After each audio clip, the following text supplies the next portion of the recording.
stepped out into darkness, open my eyes, let me see beauty that made this heart and hope for life spring with thee. So here I am to worship, here I am to bow, here I am to say that you're my God, you're altogether lovely, altogether. Olá, tudo bem com você? Obrigado por estar conosco em mais um Quarta Convida. Quarta Convida de dezembro de 2023. Estamos aí no mês do Natal, no mês da virada do ano, e nós estamos trazendo algumas reflexões também alusivas a Natal e também a virada do ano. Você sabe que o Quarta Convida tem um objetivo, de exaltar a pessoa do nosso Cristo, do Cristo da cruz. Ele que é a razão, Ele que é a vida, Ele que é o tudo. Vou iniciar lendo um trecho do Evangelho segundo São Mateus, capítulo 6, onde ele diz assim, versículo 25, por isso eu digo a vocês, não se preocupem com a vida, quanto ao que irão comer ou beber, nem com o corpo, quanto ao que irão vestir. Não é a vida mais que o alimento e o corpo mais que roupas? Olhem as aves dos céus, que não semeiam, não colhem, não ajuntam em celeiros. No entanto, o Pai de vocês que está no céu a sustenta. Será que vocês não valem muito mais do que as aves? Não se preocupem com a sua vida. O ser humano é preocupado? Preocupação, ou seja, uma coisa que vem antecedendo uma outra. A preocupação, não é? Por que eu sou uma pessoa preocupada? Porque eu vou me ocupar de possíveis situações que virão no futuro. Vamos dar um exemplo. Esse governo, desgoverno, às vezes fica preocupado com as notícias que vamos recebendo. Preocupados. Por quê? Porque você fica imaginando situações que virão no futuro. O que, por exemplo? Desemprego, mais pessoas pelas ruas. Eu tenho 63 anos de idade, frequento o centro da cidade, desde pequeno que eu ia com meu pai. Meu pai ia nas fornituras comprar peça para os relógios que ele consertava, eu ia junto com ele, né? E sempre a gente via pessoas jogadas nas calçadas, tudo. Depois eu trabalhei muitos anos na rua, trabalhei no centro de São Paulo, principalmente com um trabalho que se chamava office boy, né? Ofício, trabalho de menino, trabalho de garoto.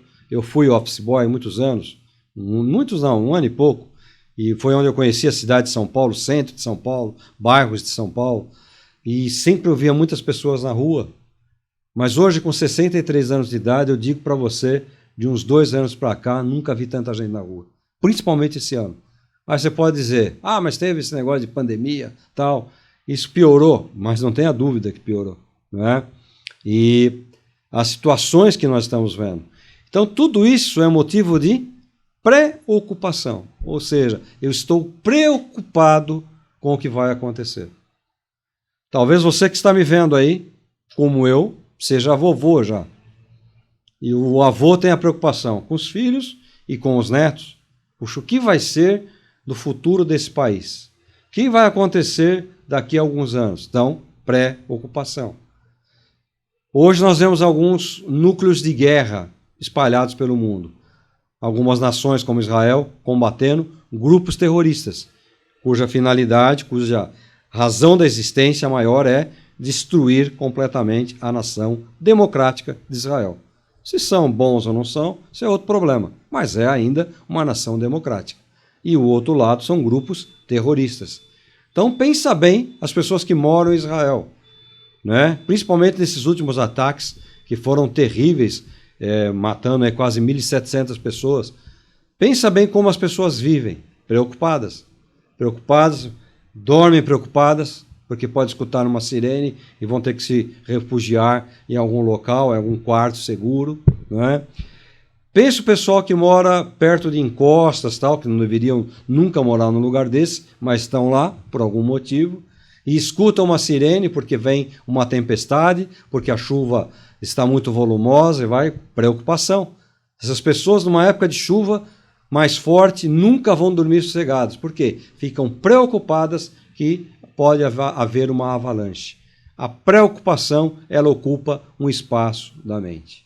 O que eu vou fazer então? Deixar as coisas assim? Deixar de ser preocupado? Nenhum ser humano consegue deixar de ser preocupado. Todos nós somos preocupados. Todos nós temos uma dificuldade em lidar com aquilo que vem, ou com aquilo que passou, não é? Situações às vezes do passado, situações que virão no futuro. Todos nós somos assim. Qual é o segredo? O segredo é tentarmos viver essa dica que o Cristo dá para nós aqui. Não se preocupem com o dia de amanhã, não é? Não se preocupem em guardar. Lógico, você sabe o que eu estou falando aqui. Tem pessoas que a preocupação deles é só essa. Só quer guardar, ter, possuir. Tem outras que só querem viajar, passear. Eu sempre tenho dito aqui que o Quarta Convida nos leva a um momento de equilíbrio. Você saber que todas as coisas são importantes, mas que você tem que dosar essas coisas. Equilíbrio. O equilíbrio é fundamental na vida. O cristão tem que ter equilíbrio, tem que buscar equilíbrio. Talvez nunca vá conseguir isso de uma forma absoluta, mas ele tem que se esforçar. E é isso que o Cristo está dizendo aí. Resumindo, o que ele está dizendo aí é: busque uma vida equilibrada. Não se preocupe, vai adiantar alguma coisa? E ele faz comparação. Olha o passarinho, não planta, não semeia, não aduba a terra, mas tem lá a sua provisão. E ele fala: Deus cuida do passarinho, né? Deus cuida dos animais, cadeia alimentícia, Deus cuida. Quanto mais a nós que somos feitos à imagem e semelhança dele. Então, descansar em Deus é o contrário de nos preocuparmos com o dia de amanhã. Ah, mas eu vou deixar de ser preocupado? Repito, é impossível. Mas tente buscar um meio de equilíbrio. Esse é um desafio. A Escritura Sagrada, se eu pudesse resumir a Escritura Sagrada hoje, com a experiência que eu tenho de vida e de estudar essa Escritura aqui, tantos anos dentro do seminário teológico, como aluno, como professor, como diretor, como deão, se eu pudesse resumir isso aqui, essa Escritura, eu resumiria como um livro que nos leva ao equilíbrio. Um livro que nos desafia a vivermos uma vida equilibrada. Não significa perfeição. Os que buscam perfeição são as piores pessoas do mundo. As pessoas que gostam de olhar para os outros apontando erros, tal, essas são as piores pessoas do mundo. Você olhar nos Quarta Convida que eu gravei atrás, você vai ver que eu falo dos medíocres. Saia da mediocridade e fuja dos medíocres. Né? São pessoas medíocres. No quarta passado também falei um pouquinho sobre os medíocres que se preocupam com a vida dos outros apenas e esquecem de viver a sua vida. O pato nada torto, o pato voa torto, o pato anda torto, mas o pato tem que se preocupar com a vida dele. O pato fala: vai se preocupar com a sua vida, que eu me preocupo com a minha. Se eu ando torto, se eu voo torto, se eu nado torto. Então, a Escritura é um livro de equilíbrio. O nosso Cristo foi um homem tremendamente equilibrado em tudo que ele fez. Ele estava com os mais ricos, ele estava com os mais pobres, ele estava com os discriminados daquela época. Olha que interessante, você pode se chocar com o que eu vou falar agora. Se fosse nos dias de hoje, talvez se fosse ver uma rodinha de homossexuais, talvez Cristo estivesse lá no meio deles. Não porque quer ser um deles e não porque apoia a prática errada, mas está lá porque ele trata todos iguais. Então, tal qual o rico lá na mansão necessita de uma palavra de salvação para alcançar a vida eterna, aquele grupo também necessita ouvir uma palavra de salvação. Talvez se ele estivesse lá numa roda lá, onde estivesse algumas prostitutas, e você dissesse: Deus me livre que eu não chego naquele lugar. Talvez você olhasse e tivesse ele lá. Por quê? Porque o Evangelho também alcança aquelas pessoas. Aliás, o Evangelho alcança todas as vidas das pessoas. E eu louvo a Jesus que tem pessoas que têm essa compreensão, que levam o Cristo para todos. Todos precisam do Cristo. Eu já estive em lugares assim, eu já estive dentro de cadeias, eu já estive dentro de boates, eu já estive dentro de um monte de lugar, mas eu não estava lá desfrutando daquilo ali. Eu estava ali levando a mensagem de alguém que pode transformar a vida daquelas pessoas, caso queiram ser transformadas. O equilíbrio. O equilíbrio. Você saber viver uma vida equilibrada. Não se preocupar. Descansar em Deus. Confiar em Deus. Descansar, confiar, buscar uma vida equilibrada não significa também ser um preguiçoso. Eu vou esperar que Deus mande, né? Às vezes Deus não vai mandar nada, não. Eu vou contar uma história aí nessas férias falando a respeito disso, né? Aqueles que ficam só esperando Deus mandar. Eu lembro que uma vez uma pessoa brincou que é o crente 6 horas. 6 horas por mim, 6 horas por aquilo, 6 horas. Ele mesmo não faz nada. Busque o equilíbrio. Busque uma vida sem preocupação. Preocupação não vai te levar a nada.